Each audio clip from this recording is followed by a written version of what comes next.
¿Qué les parece si vamos a solicitar permiso al autor de la vida y el creador del universo para que nos guíe en espíritu y en verdad? Los invito a orar.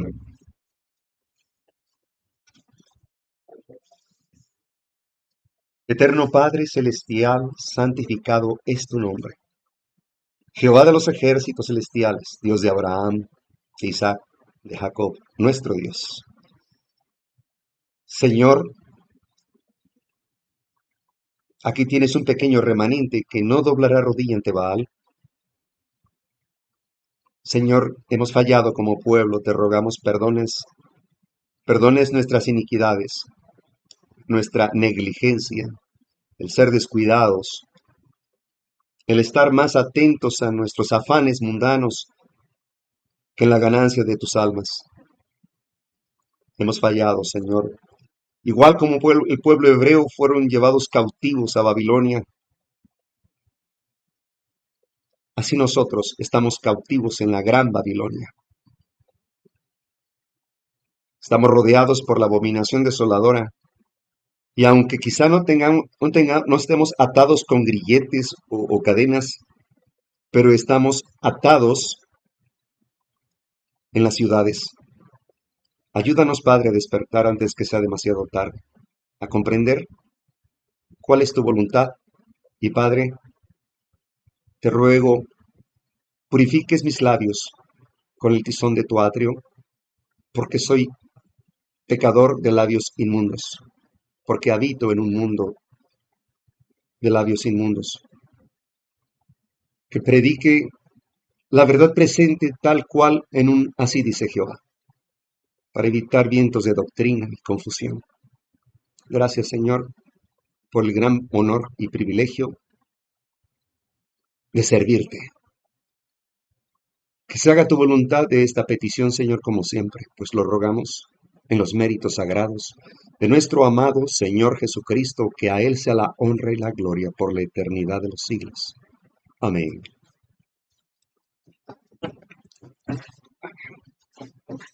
Muy bien.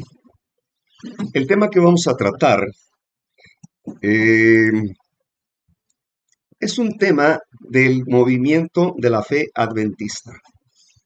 Trataré de ser breve, aunque ya de la hora que habíamos acordado ya avanzamos unos más de 20 minutos. Les voy a pedir paciencia. Entiendo que los sermones no deben de ser largos, pero este no es un sermón.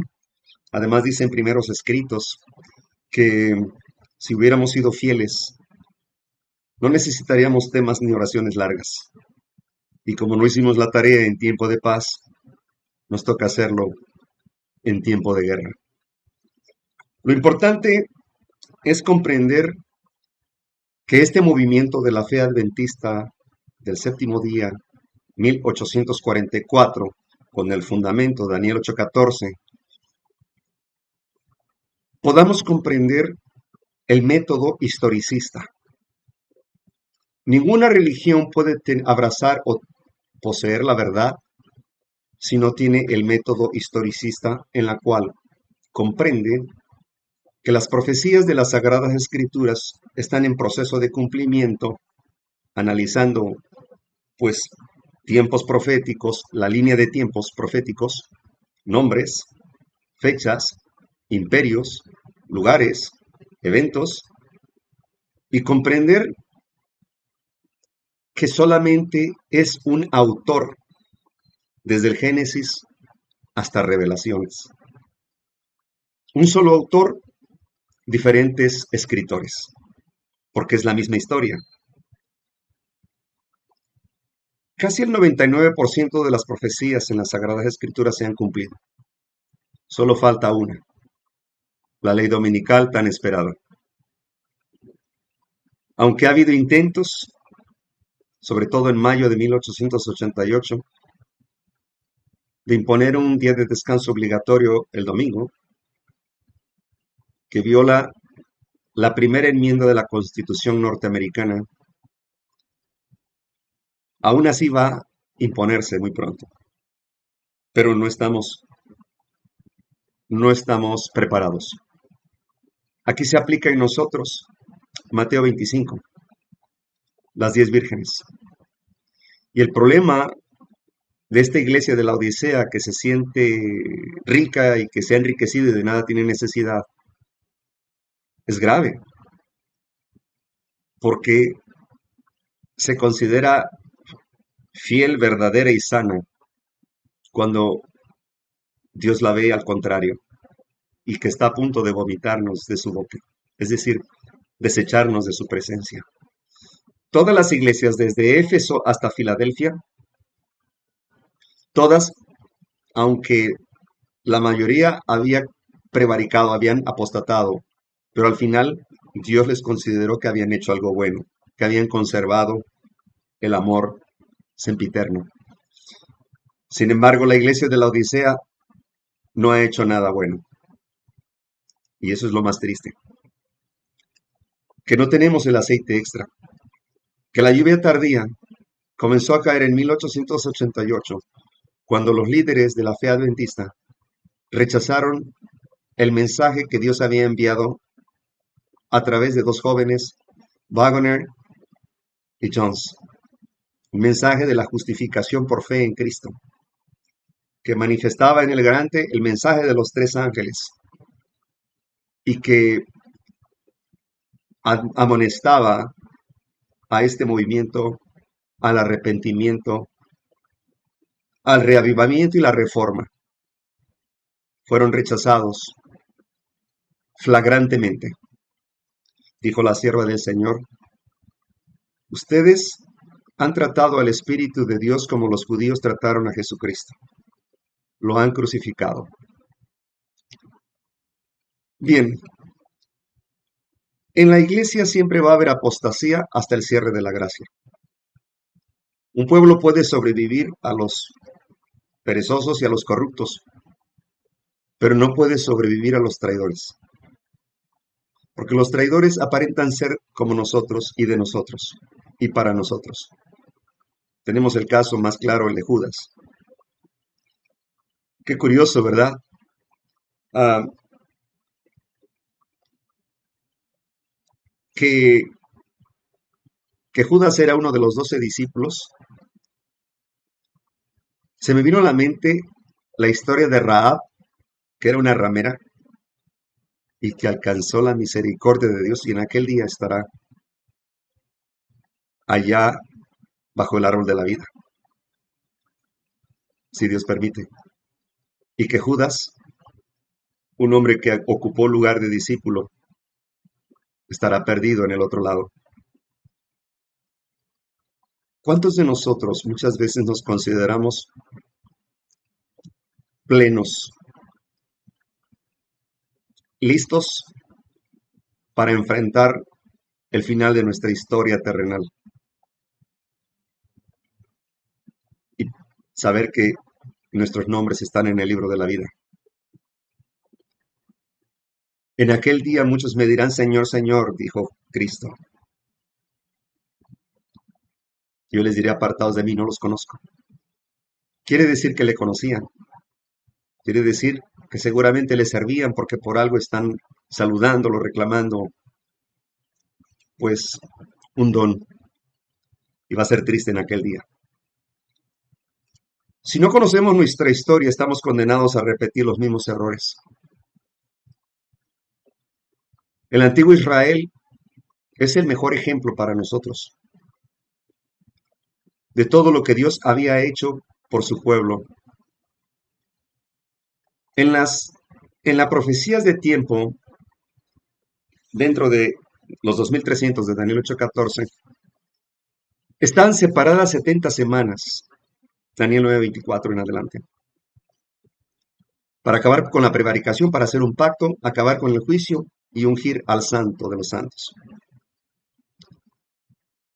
Cristo les había dado la hora entre las 2 tardes, a las 3 de la tarde, el día, el 14 de Nisan, la semana, el mes y el año en que vendría el Mesías. Y aún así, a los suyos vino y los suyos no lo recibieron. A nosotros, como pueblo de Israel espiritual, nos da señales, como señala Mateo 24. En esas señales en orden cronológico como aparecen al principio, se están presentando. Y nosotros sabemos que cuando estamos sitiados por la abominación desoladora, de la cual habló el profeta Daniel, y si no entendemos, el hecho de desconocer las leyes de Dios, aún las terrenales, no nos exime de ningún castigo. No nos exime de un castigo.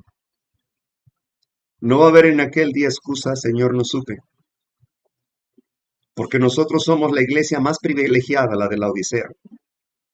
La iglesia que ha presenciado todos los eventos a través de la historia, las 7 trompetas, las 7 iglesias, los 7 sellos, las 7 postreras plagas, y que estamos viviendo en la 7ª trompeta, a partir de 1844.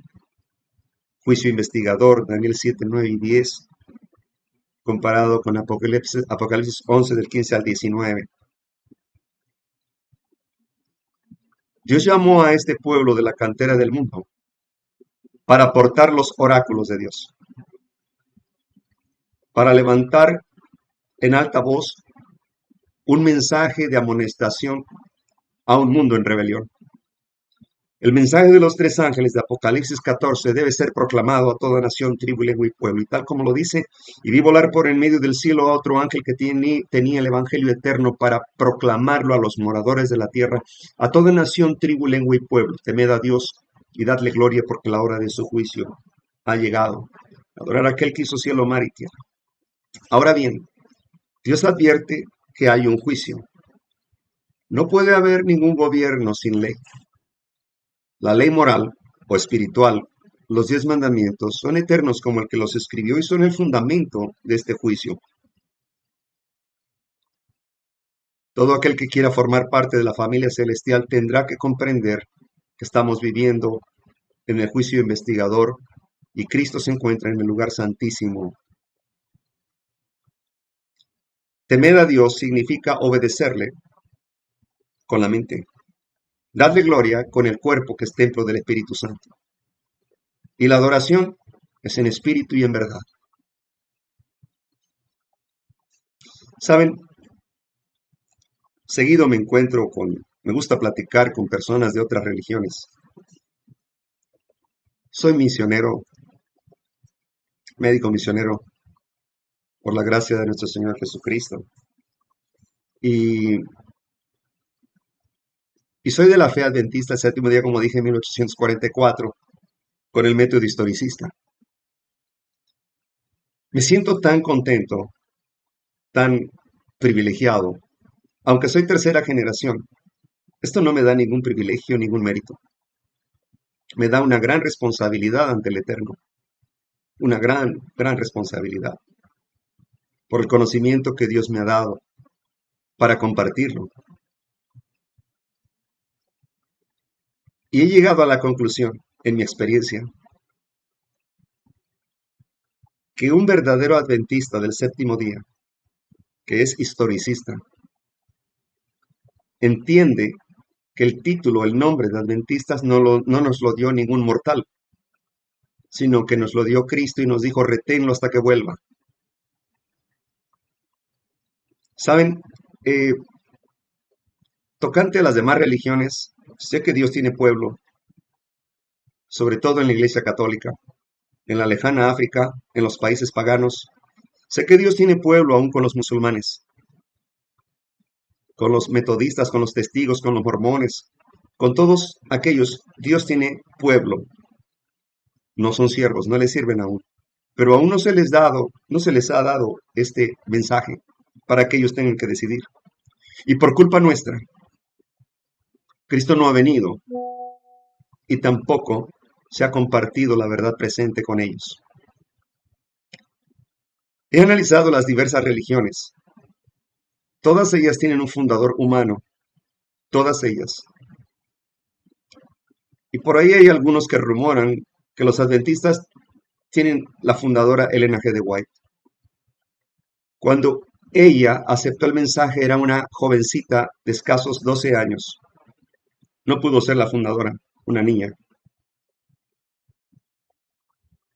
Se oye presunción, pero este movimiento lo levantó Cristo. En el cumplimiento de Daniel 8:14 hasta 2300 tardes y mañanas el santuario sería purificado, dando cumplimiento el 22 de octubre de 1844, según el conteo profético, Cristo pasaba del lugar santo al lugar santísimo y comienza la obra de expiación, juicio investigador. El mensaje que estaba mencionando, temed a Dios y dale gloria, porque la hora de su juicio ha llegado.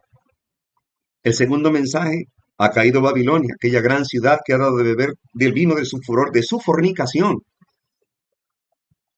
El mundo que ha seguido al papado, el mundo cristiano que ha seguido el papado, están borrachos y no de alcohol, sino de doctrina, no saben hacia dónde ir. El tercer mensaje de amonestación, si alguno recibe la marca de la bestia, él también beberá del vino del furor, de la ira de Jehová que está preparado para el fin de la humanidad. Y hay que hablar de estos tres mensajes en su contexto. No hay otra verdad presente para hoy. Hay que explicarlos a los gentiles, a los que no conocen estos mensajes. Son mensajes de amor, son mensajes de amonestación. Dios castiga y reprende al que ama. Sé pues celoso y arrepiéntete. No vaya a quitar nuestras coronas y se las ofrezca y se las dé a los obreros de la hora undécima.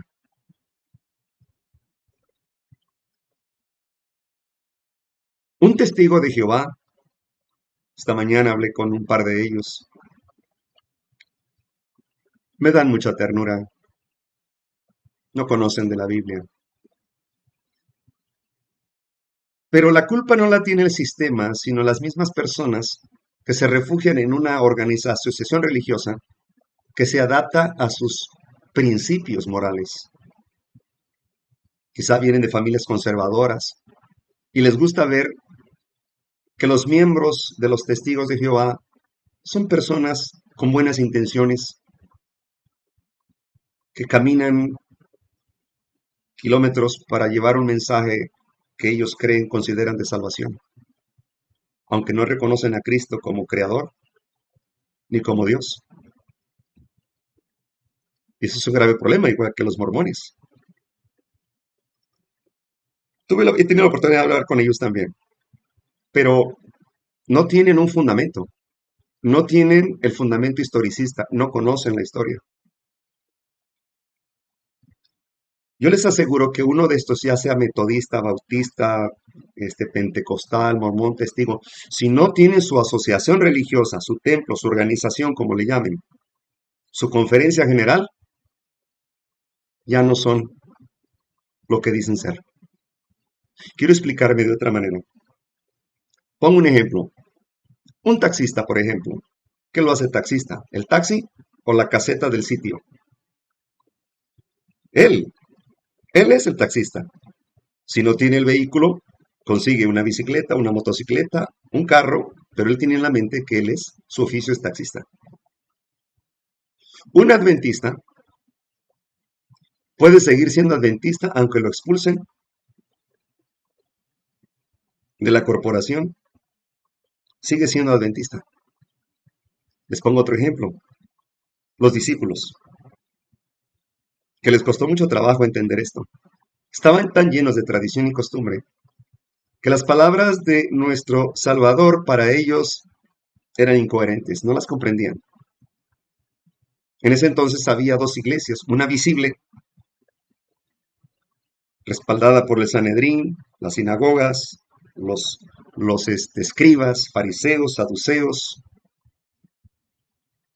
y otras 9 logias que estaban dentro, como los celotes. Por cierto, Pedro era uno de los miembros de los celotes, esta agrupación que estaba dentro del Sanedrín, de la sinagoga también, les permitían opinar.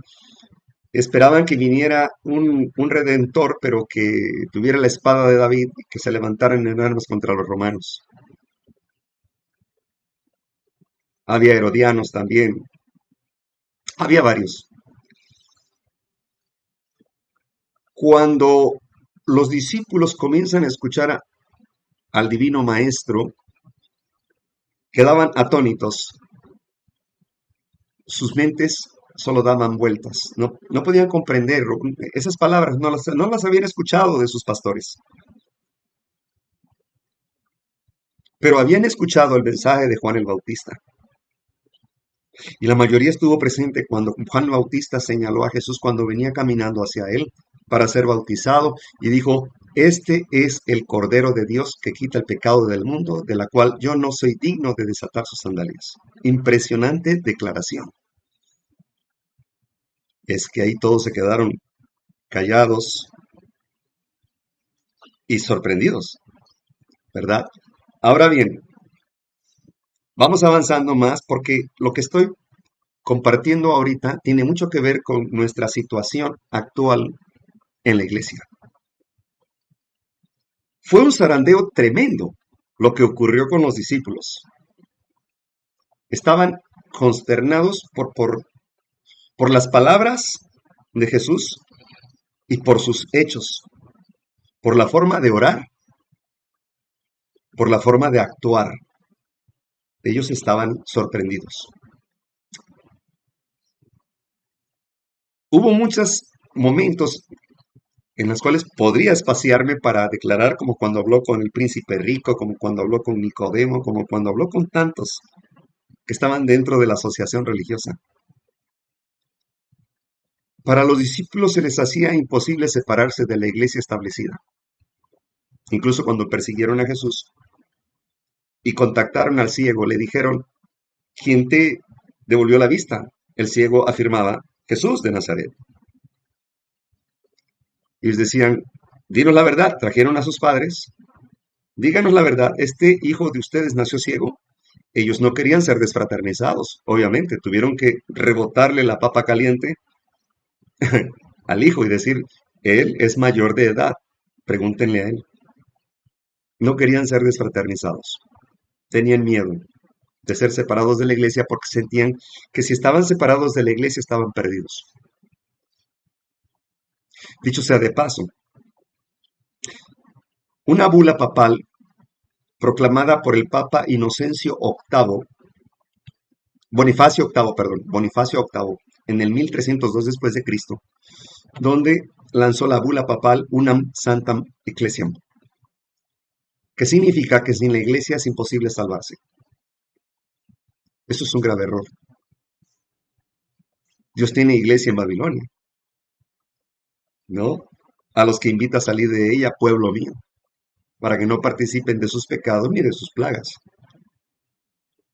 La iglesia no puede salvar. No tiene autoridad, ni potestad, ni méritos. La iglesia necesita arrepentirse. La iglesia es un instrumento que Dios utiliza. Pero no importa cuán solemne sea el llamado de Dios para esa iglesia, si ésta se aparta, Dios se busca a otros. No puede trabajar con infieles. Así que los discípulos no querían ser desfraternizados tampoco. De alguna manera trataban de esconderse de los líderes porque había espías por todos lados. Ya los habían reconocido. Me pongo en ese lugar, en el momento más crucial, cuando ya a Jesucristo los fariseos querían apedrearlos, los escribas y los saduceos. Y lo querían apedrear por causa de su propia ley, la que escribiera en el monte Sinaí, especialmente sobre el sábado. Así que Cristo fue expulsado del templo que fue construido para su honra. Fue expulsado de su templo. Él sacudió las sandalias y siguió. No trató de meterse por la ventana y regresarse a la fuerza, no. No, Dios no puede obligar a nadie. Él le dijo a sus discípulos antes de irse que donde quiera que fueran a predicar y no fueran aceptados, que sacudieran sus sandalias y siguieran su camino. Igual como Noé, predicaba ya sea que lo escucharan o no. La amonestación está dada. Dios está llevando un juicio. Por lo tanto, me imagino, me traslado en el tiempo y quizá me muestro como un feligrés, un miembro de iglesia del Sanedrín, del antiguo Israel, que estoy confundido. ¿Por qué? porque he visto los milagros de Jesús, escuchado sus palabras que son muy, muy sabias y muy profundas, que atrae a miles. He visto cómo trata a la gente y que les da de comer de la nada. He escuchado que Juan el Bautista lo declaró como el Mesías, el ungido. Pero estoy confundido. ¿Por qué? Porque, porque hay una iglesia establecida y porque él no está predicando ahí. Entonces, ¿a quién le pregunto? ¿A Jesús o a Caifás? ¿O a un escriba? ¿O a un pastor? Bueno, si no le quería preguntar a Jesús, porque a lo mejor él te iba a convencer, pues el rollo de las Sagradas Escrituras del Antiguo Testamento estaban disponibles para cualquiera. Solamente tenían que ir al rollo, a la Biblia, que después de todo es la misma palabra de Dios, las mismas palabras que Jesús le hubiera dicho o contestado. Pero no, el gran error fue que le fueron a preguntar a sus pastores. A ver, pastor, a ver, señor escriba, maestro de la ley, ayúdeme en esta confusión. ¿Cuál es la iglesia verdadera? ¿La que está proclamando Jesús de Nazaret o la que está aquí con Caifás y Anás? El escriba lo mira con orgullo y soberbia, con una mirada humillante, y le dice, a ver, tú solo te vas a contestar la pregunta que te voy a hacer y solo vas a entender la respuesta. Vamos a ver por partes. ¿En dónde se encuentran los ungidos de Jehová? Aquí, en el sagrado Sanedrín, con nuestro sumo sacerdote Caifás y el viejo Anás. El padre Anás. ¿En dónde? O con Jesús, el hijo del carpintero y de María, que nació en un establo, en un pesebre. A ver, tú contéstame. Bueno, el confundido está desorientado y dice, bueno, pues sí tiene razón, ¿verdad? Claro, las profecías no declaran que algo bueno saldría de Belén. Así que, ¿qué opinas? No, pues aquí en el Sanedrín. Muy bien, muy bien, muy bien. ¿En dónde se encuentra el alfolí? Aquí, en la Sagrada Sinagoga, con los ungidos de Jehová, o, o ahí, con Judas, el siniestro, el corrupto. No, pues aquí, exacto. Estás bien, vas bien, correcto. A ver, entonces, ¿en dónde están los ungidos? ¿En dónde está el alfolí? ¿En dónde está el altar del sacrificio? ¿En dónde está el santuario terrenal? ¿En dónde está? A ver, ¿en dónde están? ¿Allá con los pescadores? ¿Con Pedro el impulsivo? ¿Con Juan, los hijos del trueno? ¿O o con el hijo del carpintero que no tiene ni dónde dormir? Sorprendente. El hombre confundido entró en una confusión más profunda pensando que había entrado en luz y se perdió. Se perdió por haberle preguntado al líder. Que no habían aprendido allá en Éxodo 32 cuando salieron de Egipto al pie del monte Sinaí, cuando Aarón les creó un becerro de oro y les dijo, este es Jehová, el que los sacó de Egipto, adorémosle.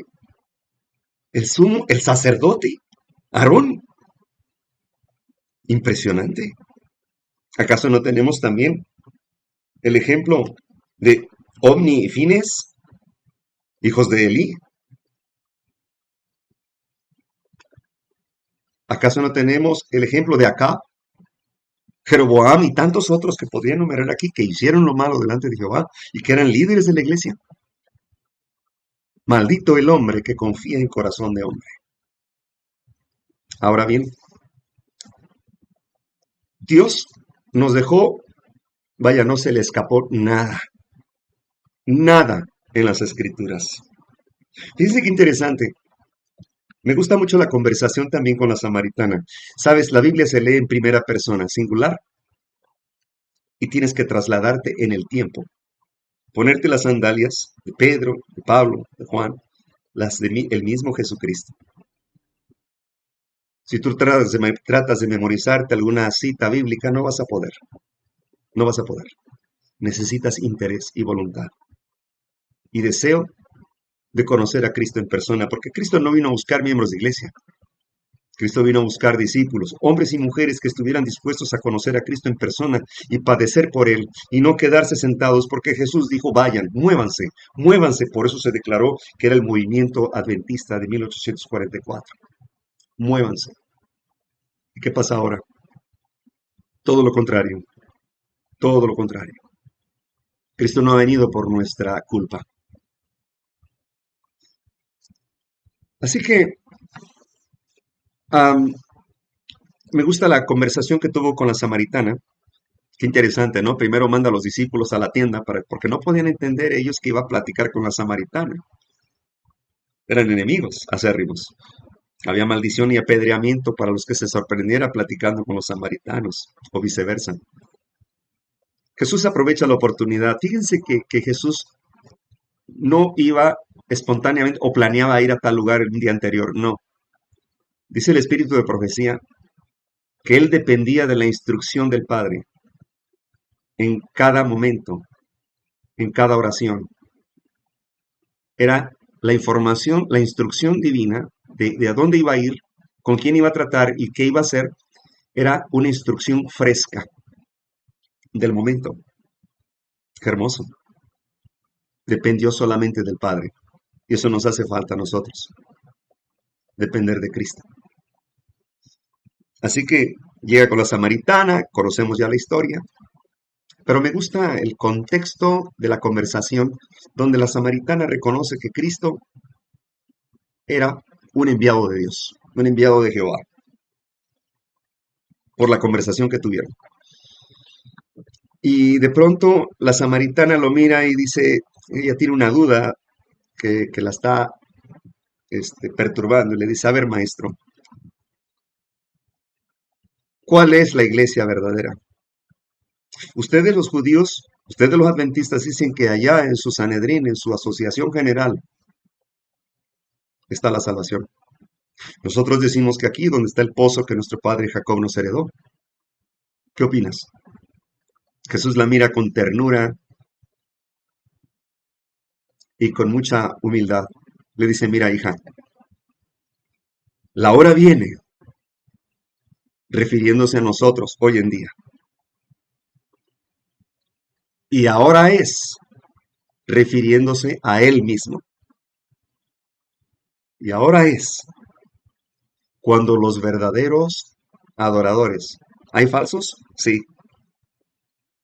Cuando los verdaderos adoradores, que adoran en espíritu y en verdad, no adorarán ni allá ni aquí con ustedes, sino en espíritu y en verdad, y donde están dos o tres reunidos en mi nombre, ahí los presido. El espíritu de profecía lo amplía en una prisión, en una isla, abajo de un árbol, en el desierto. ¡Qué hermoso! Eso fue mi aliciente, comprender el concepto iglesia, que son almas fieles, que guardan los mandamientos de Dios y poseen la fe de Jesús, que es el espíritu de la profecía. ¿Cuánta paz da al que busca la verdad como un tesoro y la encuentra en la palabra? Ahora bien, en este movimiento de la fe adventista, obviamente Satanás nos iba a quedar cruzado, porque después de 50,000 quedaron 50, después del gran chasco, milerita.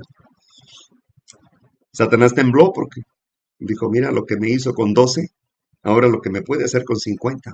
No los voy a dejar en paz. Voy a perturbarlos hasta el final. Luchó por detener al movimiento adventista y, por cierto, logró influenciar a través de la apostasía alfa, el principio de las apostasías en este movimiento, a través del doctor Kellogg, Harvey Kellogg, que por cierto era un joven que la familia White financió sus estudios como médico, pero que después se fue desviando por el orgullo y la soberbia. Escribió un libro que se titula The Living Temple, el templo viviente, en la cual él expresa la doctrina del panteísmo. En otra ocasión podremos hablar de esa doctrina. Utilizó citas del Espíritu, de profecía y de la Biblia para mayor confusión. Jesús advirtió que aún los escogidos serían engañados. Edson White, hijo de la familia White, le dijo a su mamá: madre, tienes que leer este libro, está tremendo, tienes que leerlo. Menciona tus citas y la Biblia. Ella lo mira con lástima y le dice: hijo, no te atrevas a leerlo, es un engaño. Se dice que lograron leer por lo menos el prólogo y ella le advirtió el error en que estaban incurriendo para desorientar a este movimiento. Recuerden que el ataque viene de dentro, ok, ninguna infiltración viene de fuera. Siempre viene de adentro y no viene de los feligreses, viene de las altas esferas de la administración. Es un tema profundo e importante, pero recuerden esto, a los pastores en la década de los 95, creo, 98, se les retiró la materia historia denominacional. Ellos tenían la obligación de conocer la historia denominacional y de estudiar libros del espíritu de profecía. Ahora ya no la conocen. Pero quien conoce su doctrina, miren, cuando un adventista verdadero, auténtico, historicista se sale de la iglesia, se va al mundo, pero regresa otra vez. Cuando no, se va a buscar en otras religiones lo que no encontró aquí. Como les decía en un principio, si a un testigo de Jehová o a un mormón o a un eh, de la luz del mundo, quítales la organización, quítales el templo, ponlos en un lugar, en un pueblo, solitos, y se desvanecen, se desorientan, porque no hay un fundamento. A un adventista historicista, quítale la organización, quítales la conferencia, quítales el templo. Y como dijo Elena de White antes de irse, lo mismo que Pablo, yo sé para quién he trabajado. Sigue adelante. Su fe no puede fallar. Como la iglesia primitiva, ¿se acuerdan los discípulos? El viejo método. ¿Cuál era el viejo método? Cuando Jesús instruyó, y vamos a ir avanzando. Aquí voy a mover la diapositiva que estoy presentando, que por cierto, luego me preguntan, oiga, parece que se le atoró ahí la computadora porque no le movió. Bueno, es que había muchas cosas que platicar antes. Miren, en Efesios 4, verso 11 y 12 dice: y él mismo, Jesús, constituyó a unos apóstoles, otros maestros, evangelistas, pastores, profetas, a fin de perfeccionar a los santos para la obra del ministerio, para la edificación del cuerpo de Cristo. O sea, Cristo me está diciendo que donde están dos o tres reunidos, ahí los preside Él, en espíritu y en verdad, a la ley y al testimonio, mediante estos dones, esta organización bíblica. Si seguimos este método, no hay pierde. No hay pierde. En Romanos 12, 1, así que hermanos, os ruego por la misericordia de Dios, que presentéis vuestros cuerpos en sacrificio vivo, santo, agradable a Dios, que es vuestro culto racional. ¿Se dan cuenta? Estoy hablando de algo espiritual. Pablo estaba sorprendido también, y lo dice en Romanos 7. Tremendo, tremendo mensaje. No os conforméis a este siglo, sino transformaos por medio de la renovación de vuestro entendimiento, para que comprobéis cuál sea la buena voluntad de Dios, agradable y perfecta. Digo, pues, por la gracia que me es dada a cada cual que está entre nosotros, que no tenga más alto concepto de sí que el que debe tener, sino que piense de sí con cordura, conforme a la medida de fe que Dios repartió a cada uno. Porque de la manera que en el cuerpo tenemos muchos miembros, pero no todos los miembros tienen la misma función. Así nosotros, siendo muchos, somos un cuerpo en Cristo, y todos miembros los unos de los otros. De manera que, teniendo diferentes dones, según la gracia que nos es dada, si el de profecía, bueno, úsese conforme a la medida de su fe. O si de servicio, en servir. O el que enseña, en la enseñanza. Y el que exhorta, claro, en la exhortación. El que reparte, con liberalidad. El que preside, con solicitud. Y el que hace misericordia, con alegría. Ahora bien, con estas palabras y las anteriores en cuanto a la organización bíblica, me es suficiente. Ahora entiendo por qué. Entendían los discípulos que Pedro sembraba, Silas regaba, Andrés regaba, Juan sembraba, Bernabé sembraba, Epéneto regaba, se formaba una congregación, firmes en la fe, ya eran 10, ya eran 12, ya eran 14. Si había 3 firmes en la fe y en la sana doctrina, ¿qué pasaba? Se les apoyaba con los recursos para enviarlos a otro lugar a formar otra iglesia. Mientras los de aquí seguían apoyándolo, seguían ellos preparándose para abrirse al norte, al sur, al este o al oeste, donde el Espíritu de Dios los guiara. Ese era el viejo método. ¿En dónde perdimos la visión? ¿En qué momento perdimos el método? Así que todos sabían que todos eran llamados de acuerdo a los dones espirituales, conforme les fue dado por Dios.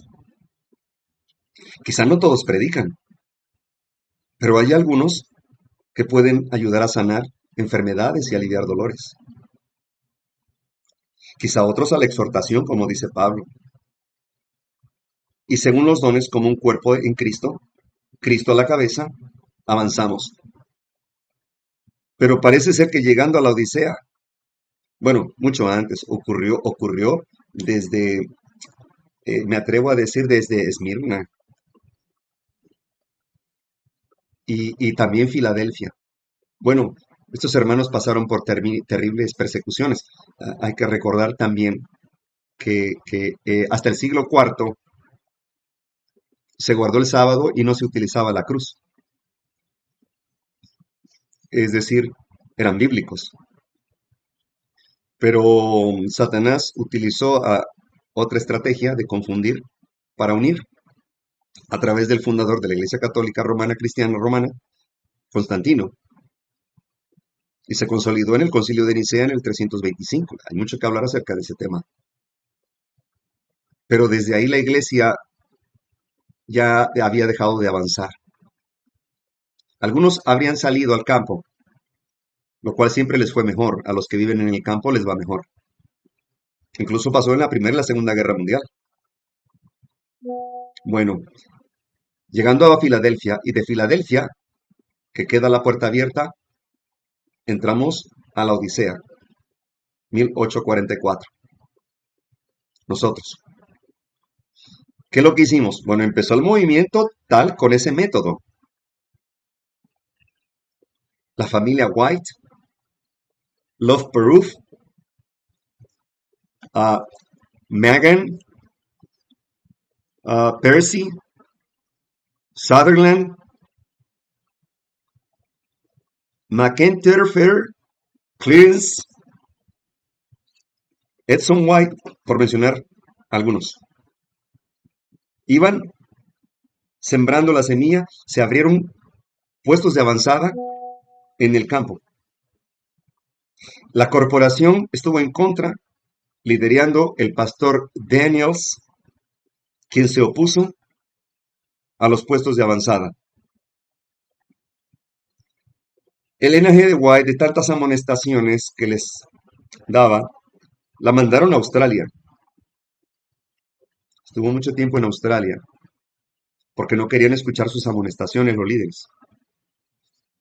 Finalmente ella regresa para la conferencia de 1901. Se da cuenta que la iglesia no avanzó, no se ayudó a los de raza negra, había discriminación dentro del pueblo adventista entre los líderes.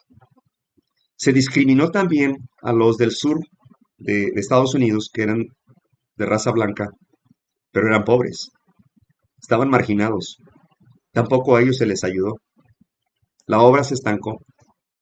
Elena G. de White los amonestó y les dijo, es necesario hacer una reorganización, urge.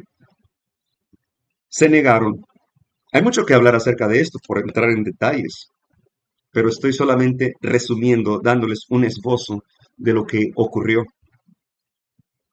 y que debemos aprender del pasado para no cometer los mismos errores. El pastor Daniels estaba en contra de la obra médico-misionera que se había levantado. No quisieron reorganizarse, por eso grabaron una película por ahí lo que pudo haber sido. Rechazaron el mensaje de justificación por fe que Dios envió a través de Waggoner y Jones.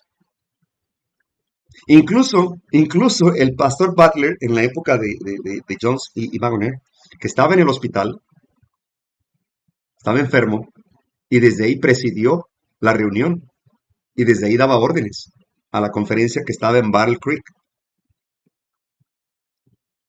La mensajera del Señor, cuando vio esto, que habían rechazado ese mensaje, estos jóvenes, ella ya se iba a ir. Saben, normalmente un verdadero profeta no quiere ser profeta. ¿Se acuerdan de Jonás? Es impresionante, pero es un gran privilegio ser profeta. Ella ya se iba, y una mano poderosa la detuvo y le dijo, no, tienes que hacerle frente. No puedes irte así. Ella cayó de rodillas, comenzó a escribir una carta al pastor Butler y le dijo, Pastor Butler, Dios está muy ofendido con sus hechos. Usted, con ese cuerpo enfermo por haber violado las leyes de salud, está tomando decisiones tipo rey, como si fuera Dios. Le han llevado informes falsos. Y usted está rechazando este mensaje que podría llevar a la iglesia a otro nivel más elevado espiritualmente hablando. Le han dado el trato al Espíritu de Dios que los judíos le dieron a Cristo. Lo han crucificado. Cuando le preguntaron a ella que la lluvia tardía cuándo iba a caer, ella contestó, ya está cayendo, ya está cayendo. Es luz. Es exactamente lo que estábamos esperando, el derramamiento del Espíritu Santo. Si no les ha caído una gota, hay que preguntarse por qué. Nuestras vasijas están sucias. Tenemos que limpiarlas. Limpiaos los que lleváis los vasos de Jehová. Y ellos, con el orgullo y la soberbia, los de la corporación, rechazaron ese mensaje. A partir de 1904, y esto lo pueden encontrar en Eventos de los Últimos Días, un libro muy familiar, muy accesible, Vida en el Campo, el capítulo 7, dice ella, no voy a dar la página para que por favor lo lean todo. Salid de las ciudades tan pronto como sea posible y adquirid una porción de tierra donde podáis tener un huerto, donde vuestros hijos puedan ver crecer las flores y aprender de ellas lecciones sencillas y pureza. 1903. 1903, fíjense. Mi mensaje en este tiempo es salgan de las ciudades. Tengan la seguridad de que la instrucción para nuestro pueblo es radicarse a kilómetros de distancia de las grandes ciudades. Sigue mencionando las tragedias que iban a venir en las ciudades. Luego dice, los padres y madres que poseen un pedazo de tierra y un hogar cómodos son reyes y reinas. 1894. Hay que trabajar en favor de las ciudades desde puestos de avanzada. El mensaje de Dios dijo, ¿no serán amonestadas las ciudades? Sí, pero no por el pueblo de Dios que viva en ellas. ¿Escucharon esto? Voy a repetirlo. No serán amonestadas las ciudades, dice ella, sí, pero no por el pueblo de Dios que viva en ellas, sino mediante sus visitas realizadas para advertirlas de lo que acontecerá sobre la tierra. 1902. Miren, hermanos, para 1902, ella y el pastor Sutherland, y junto con Magan, que habían sido los fundadores de Walla Walla, de Andrews, era Emanuel antes, después se hizo Andrews, la universidad. Cuando los estudiantes metían la carne en las mesas, en los platos, estos fundadores de esas universidades abandonaron y prefirieron reunirse con estos hermanos en la obra médico-misionera en el campo. Y por mencionar algunos, les voy a mencionar eh, Huntsville, en Alabama, Currenbone, en Nueva Gales del Sur, y esa se empezó a fundar en 1894, ¿eh?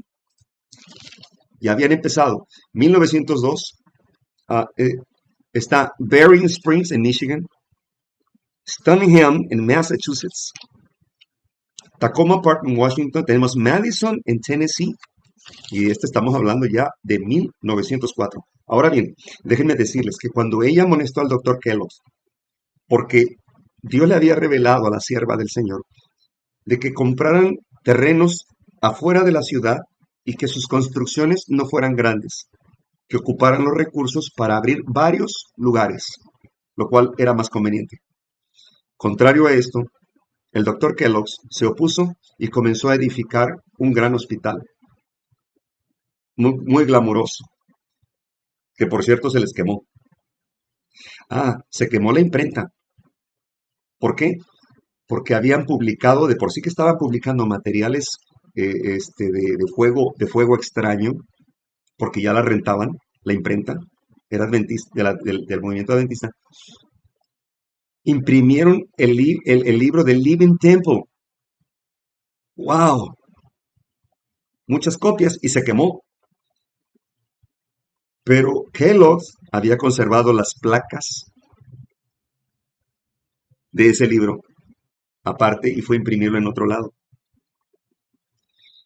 Luego se quemó el templo, que le llaman iglesia, mal hecho, porque la iglesia somos nosotros, venimos del verbo, el griego, ekles.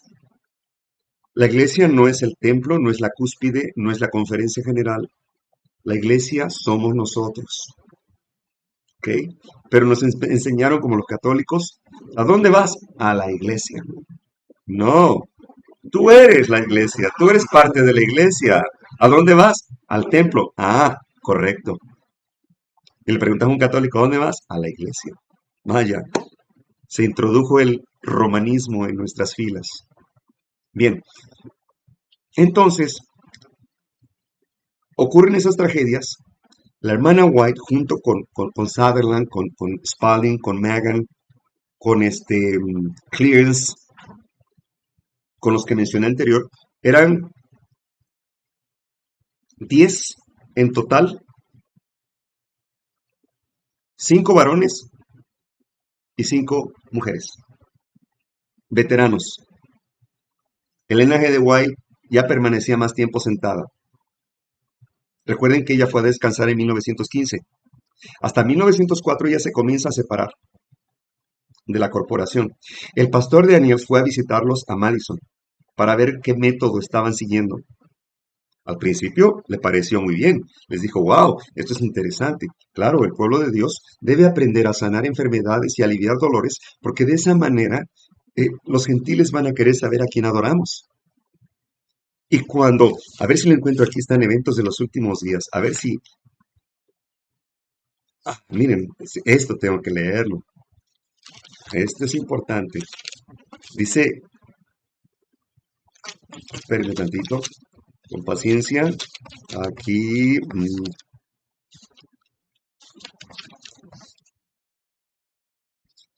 por cierto, en la página 45, en el último párrafo están no las 28 creencias, no las 28 creencias, porque si vamos a Testimonios para Ministros, página 14, en el marco histórico dice que se ejerció un gran esfuerzo para no sujetarse a una lista de creencias, porque creímos que fue suficiente la Biblia y el espíritu de profecía.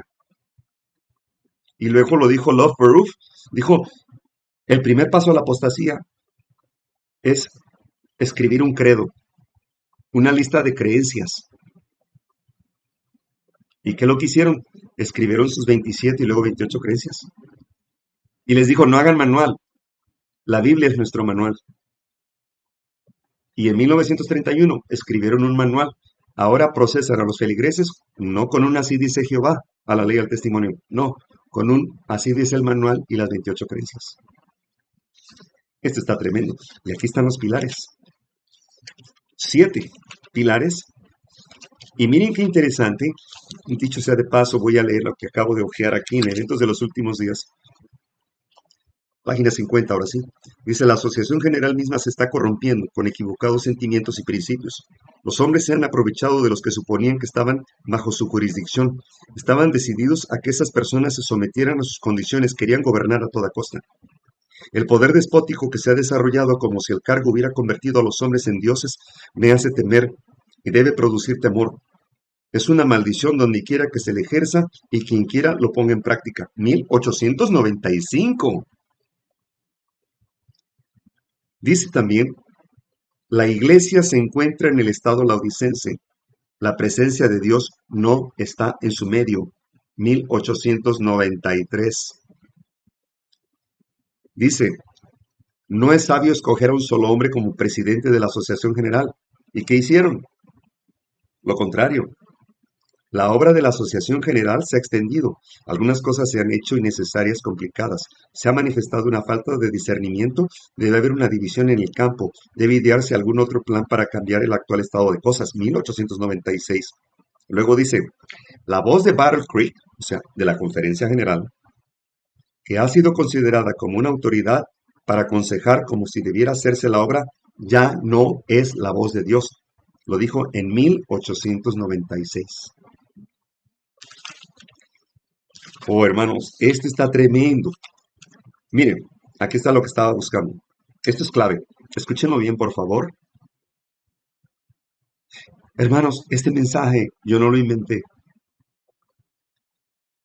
Este mensaje viene del cielo y por amor está siendo explicado ahora. Por amor a nosotros, a la raza caída. Es necesario levantarnos.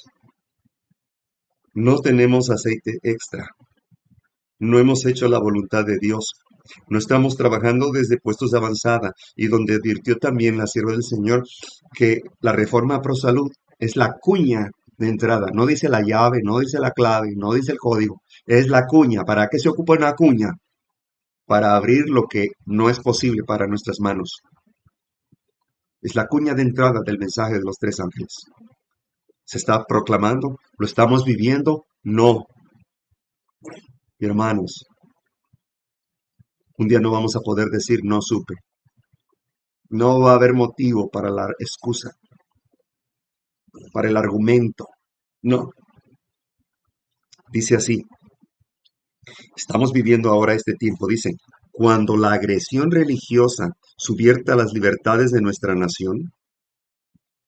¿Estamos o no viviendo ya en esto que acabo de mencionar? Sí, ya. Aquellos que estén de parte de la libertad de conciencia serán colocados en una posición desfavorable. Mientras tienen oportunidad, debieran por su propio bien, escúchenlo, por nuestro propio bien, adquirir conocimiento respecto a las enfermedades, causas, prevención y cura.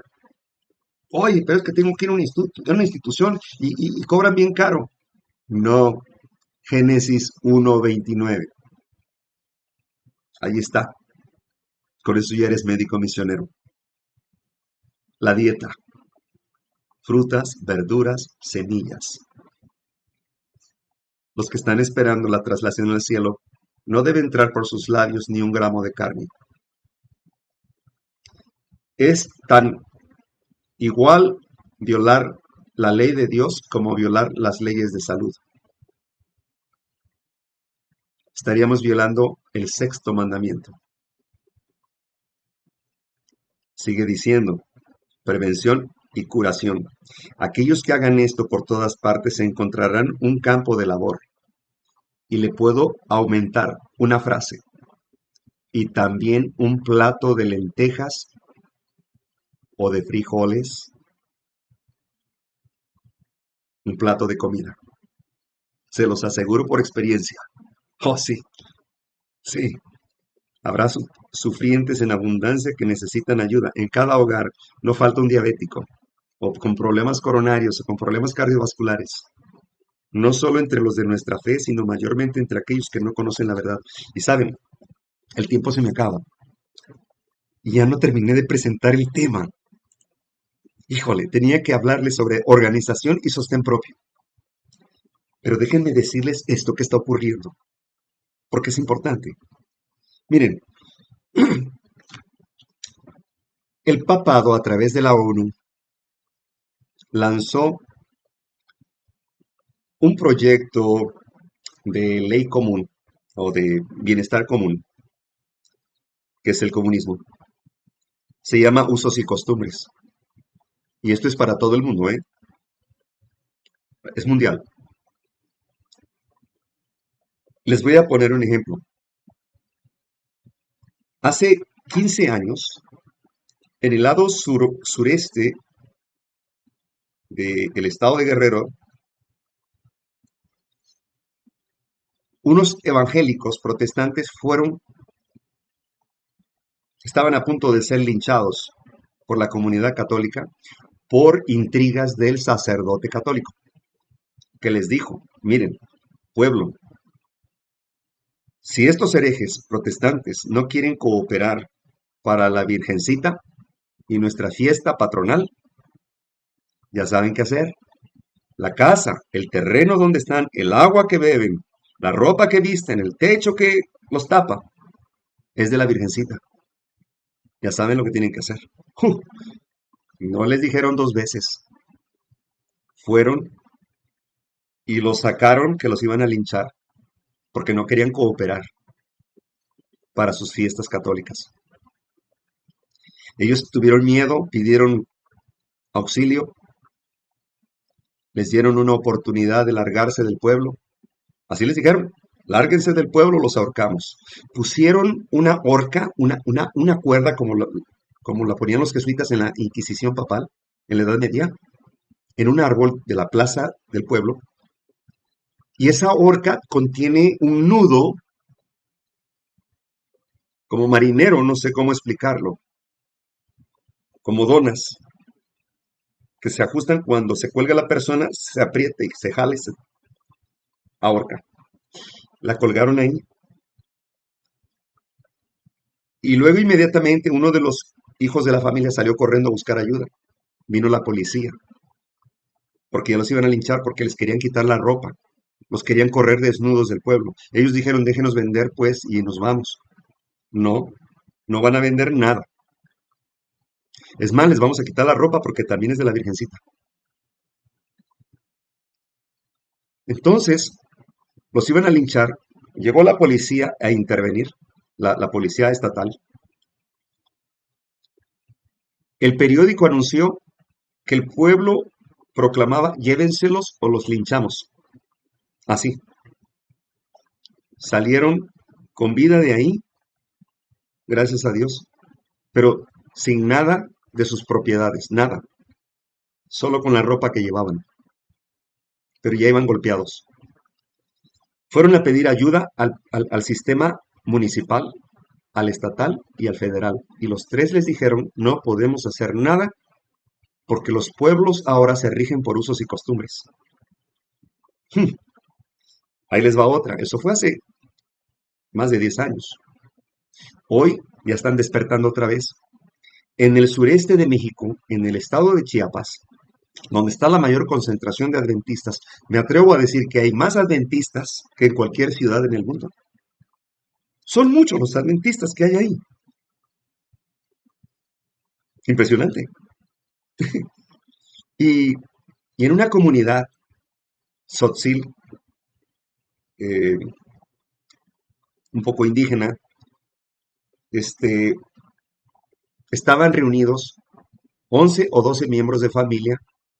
Afuera en el patio tenían ahí un servicio el sábado.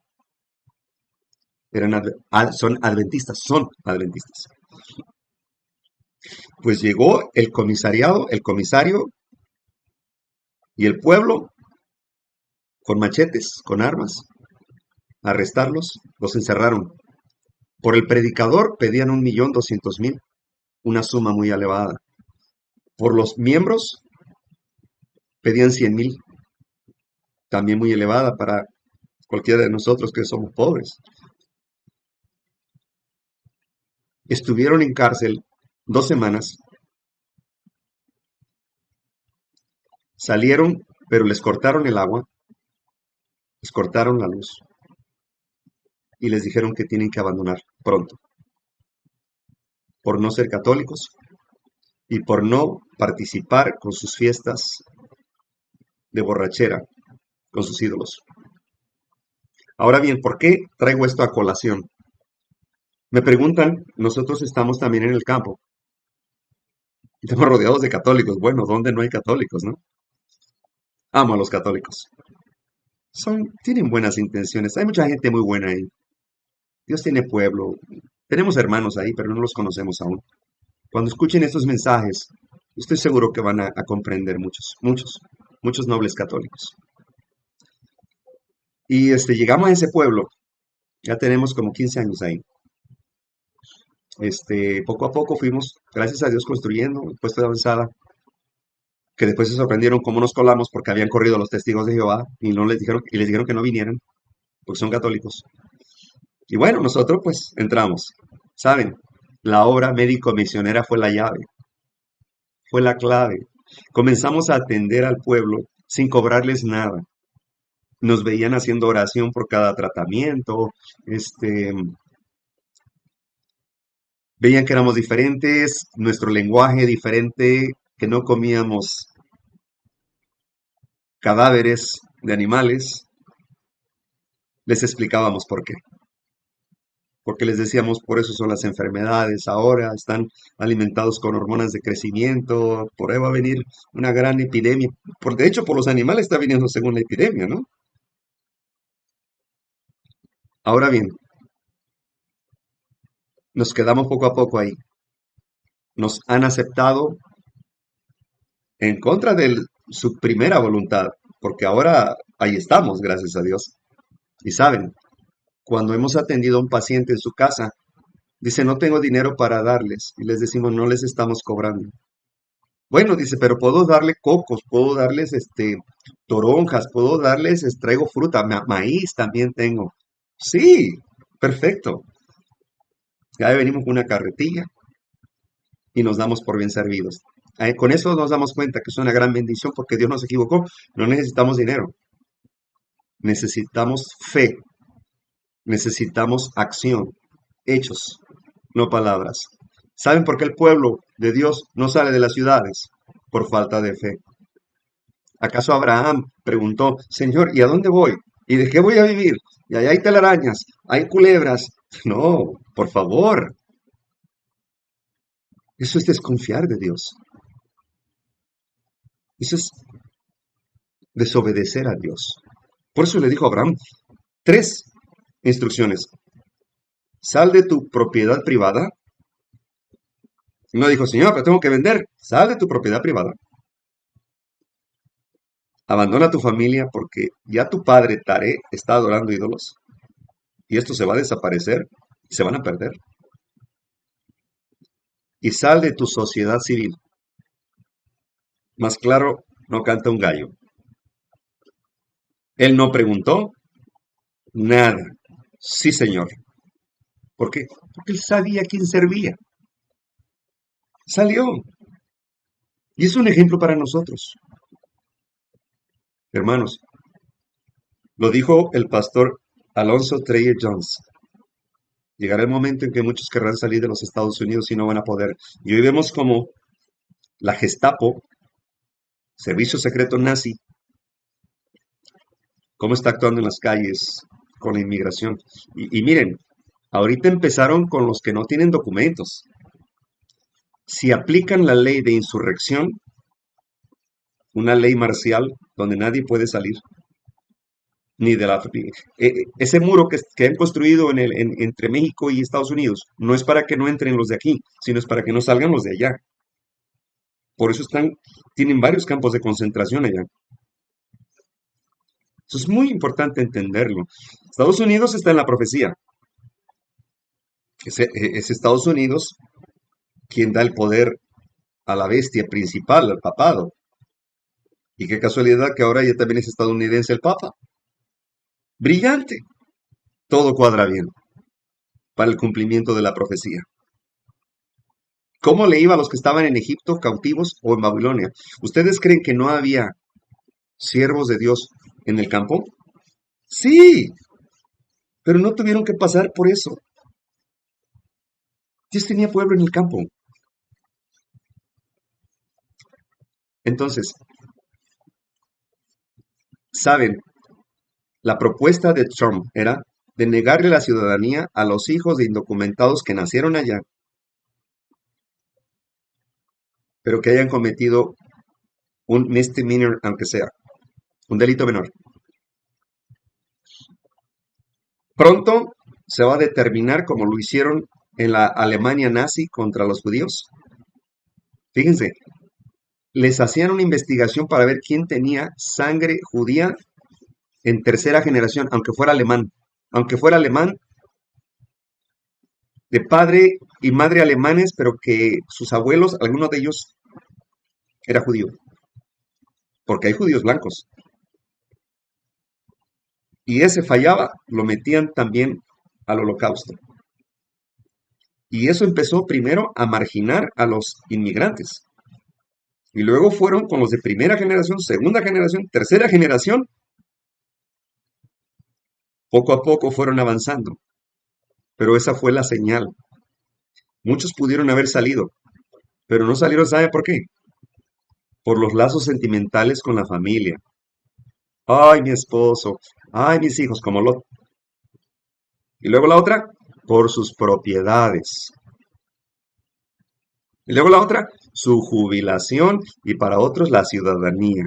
Hermanos, nuestra ciudadanía está en el cielo. Dejémonos de cosas. Saben, estos mensajes no le gustan al pueblo de Dios. Pero lo siento mucho, prefiero lastimarlos con la verdad que matarlos con la mentira. Solo busco agradar a mi Padre Celestial. Hay que actuar ya. ¿A dónde voy? Aquí está un puesto de avanzada. No hay obreros. De hecho, ¿saben ustedes? Ah, tremendo. ¿Saben ustedes que los grupos de sostenimiento propio que comenzaron la obra médico-misionera, la mayoría se corrompió? Ahora son curanderos y tienen lista de precios por cada enfermedad para tratar. Sí, no están predicando el mensaje de los tres ángeles. Hermano, Satanás tiene terrible guerra contra nosotros, pero seguimos siendo de la fe adventista del séptimo día hasta que Cristo venga. El título, el nombre de adventista no me lo dio ningún pastor, ningún hombre, ningún mortal. Es Cristo. Y me dijo, reténlo hasta que vuelva. A ti te voy a pedir cuentas. Si no le adviertes a mi pueblo, a ti te voy a reclamar su sangre. Pero si les advertiste, con ellos voy a ir. Hermanos, el tiempo se acaba. Ya vimos que se cumplió Esther 3. Asuero, Estados Unidos, el papado es Amán. Y un Mardoqueo a la puerta. Nosotros somos Mardoqueo. Y resulta que Asuero le dio el anillo a Amán, hijo de Amadata Agageo, del rey Agag, que Dios envió a Saúl a destruirlo porque era un obstáculo para el pueblo de Dios. Y haberle perdonado la vida a Agag significaba perdonarle la vida a Lucifer después de todo lo que ha hecho. Así que hermanos, dejemos la comodidad y contemplar a aquellos que están siendo perseguidos de lejos. Ah, mira, los hermanos ya los están persiguiendo allá en Sudamérica también. Ah, los están persiguiendo acá en África, los están matando. Estamos señalando. Miren, vienen por nosotros. Solo que le están dando la vuelta. Escúchenme, por favor. Se los digo en el nombre de mi Señor Jesucristo. Salgan de las ciudades, salgan de Estados Unidos, pónganse en manos del Eterno. Esta noche, en su aposento en privado, caigan rostro en tierra, como Josafat, rostro en tierra. Temblaban porque estaban rodeados por 10,000 y 20,000 de enemigos. Y Jehová le dijo: esta vez no tienes por qué pelear. Es mía esta pelea. Haz lo que te corresponde como mi siervo. Y todos adoraron a Jehová con cánticos, con oración y genuino arrepentimiento. Y Jehová permitió que aquellos enemigos se mataran entre ellos. Hermanos, Dios puede librar a su pueblo, para Él no hay imposible, pero Él no puede hacer pacto con infieles. Tenemos que tener corazones puros y manos limpias. Cuando Cristo venga en las nubes de los cielos, no le va a cambiar el carácter a nadie. Seremos para la eternidad lo que hayamos sido en este tiempo de gracia. Es una prueba para nosotros. Seremos para la eternidad lo que hayamos sido en nuestros hogares o cuando estamos solos o en donde invertimos el tiempo. Lean El conflicto de los siglos, el juicio investigador. Cada tiempo perdido, cada oportunidad despreciada, Dios está vigilando minuciosamente, como con un microscopio, todo lo que hacemos y pensamos. A Dios no podemos engañarle. Hermanos, hay angustia en el cielo. Cristo está a punto de levantarse del lugar santísimo. La lluvia tardía está cayendo, pero nuestras vasijas están sucias. No tenemos aceite extra y Dios se compadece de nosotros, pero no puede esperar más. Ya no soporta más este mundo en rebelión. Ya no. Sus almas claman. ¿Hasta cuándo, Padre, vengarás nuestras torturas, nuestros castigos, nuestra muerte? ¿Hasta cuándo? La sangre de Cristo clama más que la de Abel, porque la sangre de Cristo fue derramada para todo aquel que clama el nombre de Jesucristo, que guarda sus mandamientos y tiene la fe de Jesús, que vive conforme al lugar santísimo, que tenemos una obra que hacer y no la hemos ni comenzado. Despierten, pueblo de Dios. Despierten antes que sea demasiado tarde y vendrá el ay y el crujir de dientes. Ahora es cuando el Eterno espera y solo contempla a la humanidad.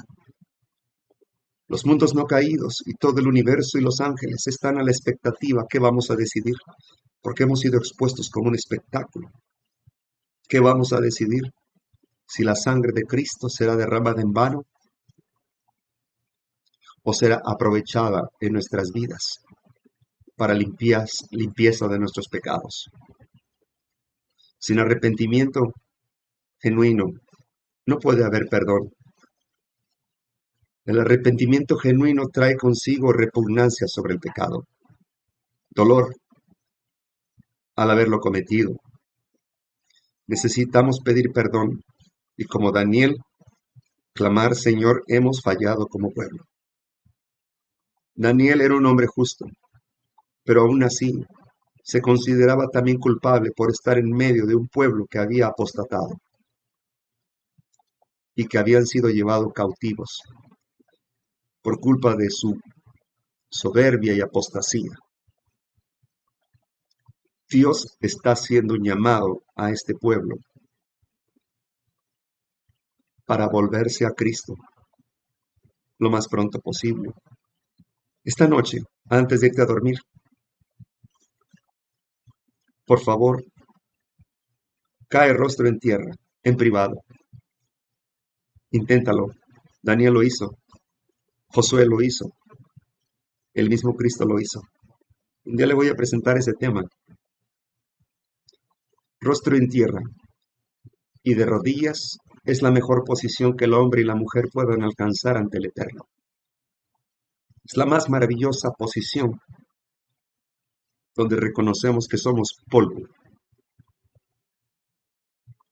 y que Dios tenga misericordia de nosotros, porque hemos sido desobedientes, la iglesia de la Odisea. Somos nosotros. El tiempo se acaba y cuando clames a Dios, haz un pacto con Él. A Él le agradan los pactos. ¿Sabes? Ya por último, ese Dios tan todopoderoso, tan fuerte, tan que con su palabra puede crear lo que Él quiera. Ese Dios, quien no conoce lo imposible. ¿Sabes? Ese Dios tiene una debilidad. Sí, tiene una debilidad. ¿Sabes cuál es? Te voy a dar la clave. El corazón contrito y humillado no lo puede rechazar mientras hay gracia. No puede, no puede. Rechazar un corazón que se ha humillado, que reconoce su pecaminosidad, su desobediencia, su pérdida de tiempo, su negligencia, su frialdad, su tibieza más bien. Un corazón puro, humilde, que reconoce que ha fallado como siervo de Dios, como adventista, y cae doblegado, como esa hermosa oración de Daniel o de Moisés. Qué hermosas oraciones, intercesoras. Entonces, el Espíritu de Dios se acerca a esta persona y escucha con atención y escribe en el libro de las memorias. Y la única manera que Cristo, el intercesor ante el Padre, pueda ir a interceder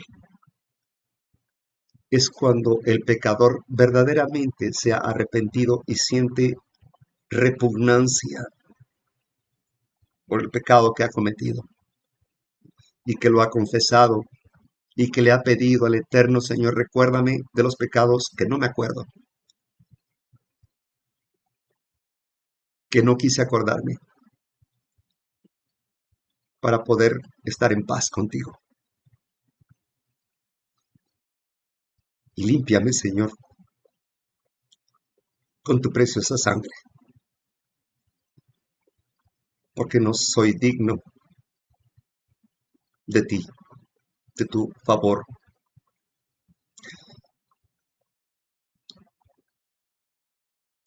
¿Les parece si oramos, por favor? Vamos a orar. Perdón, no terminé, el tema es mucho, mucho que hablar. Los que tengamos el privilegio y el deseo, vayamos de rodillas. Los que no, como gusten, es voluntario. Oremos. Eterno Padre Celestial, sublime gracia, Dios eterno, Dios fuerte, tardo para la ira y grande en misericordia, a ti, Jehová, Padre, perdónanos. Estamos cautivos en Babilonia, la grande, la gran Babilonia. Quizá no lo estamos viendo porque no vemos las cadenas, pero son invisibles. Estamos llenos de tradición y costumbre. Estamos muy atraídos hacia la moneda, hacia la propiedad, hacia la familia. Señor, danos ese valor, ese calor que ardía en el corazón de Daniel. Danos ese valor que tenía Pablo para enfrentar a una gobernantes como Agripa y Epéneto, y las torturas, y cuando naufragó, todo lo que padeció. Danos esa firmeza cuando Esther dijo, si perezco, que perezca. por amor a Cristo, todo lo puedo. Danos esa fidelidad que tuvo el pueblo valdense cuando, a pesar de ser torturados y asesinados, conservaron tu palabra en sus mentes. Danos, Señor, también esa fe que tenía Abraham, que no cuestionó tu instrucción divina por su bien. Esa firmeza de Job, tremendo héroe tuyo. Señor, hemos pecado contra ti. No somos dignos de tu amor, misericordia, de tu gracia. Pero te rogamos, Padre, que no nos mires directamente, que nos mires a través de tu Hijo amado, a través de Él, nuestro intercesor, nuestro Redentor. Y tengas a bien, Señor, perdonarnos y usarnos en tu obra. Danos, Señor, sabiduría e inteligencia de lo alto, pero solamente para ministrar tu evangelio en este mundo. Bendice a los aquí presentes, Padre, tú conoces sus necesidades, sobre todo espirituales, sus incertidumbres, sus flaquezas. Tú nos entiendes, Padre, porque tu Hijo amado vivió aquí y padeció gran sufrimiento también. Señor, pues de lo que te rogamos que se haga tu voluntad, porque no somos dignos. Solo nos acercamos a ti con el permiso y por los méritos de nuestro amado Señor Jesucristo, que para Él también sea la honra y la gloria por el incesante transcurrir de los siglos venideros. Gloria a ti, Padre. Amén. Amén, Señor.